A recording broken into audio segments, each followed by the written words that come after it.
દુનિયાભરમાં વેલેન્ટાઇન્સ વીકની ઉજવણી થઈ રહી છે, એમાં પણ 14 તારીખ એટલે કે વેલેન્ટાઇન ડે.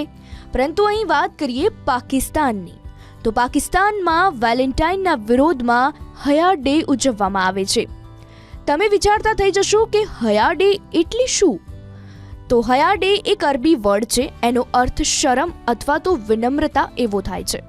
અહીં હયા ડે ઉજવવાનો હેતુ પારંપરિક અને ધાર્મિક મૂલ્યોને મહત્વ આપવા માટે છે. પાકિસ્તાનમાં ઘણા ધાર્મિક અને સામાજિક સંગઠન વેલેન્ટાઇન ડેને વેસ્ટર્ન કલ્ચરનો ભાગ માનીને તેનો વિરોધ કરે છે, એટલે પાકિસ્તાનમાં હયા ડેની ઉજવણી થાય છે. હયા ડે ઉજવણીની શરૂઆત IJTએ કરી હતી, જે પાકિસ્તાનની સૌથી મોટી સ્ટુડન્ટ વિંગ માનવામાં આવે છે.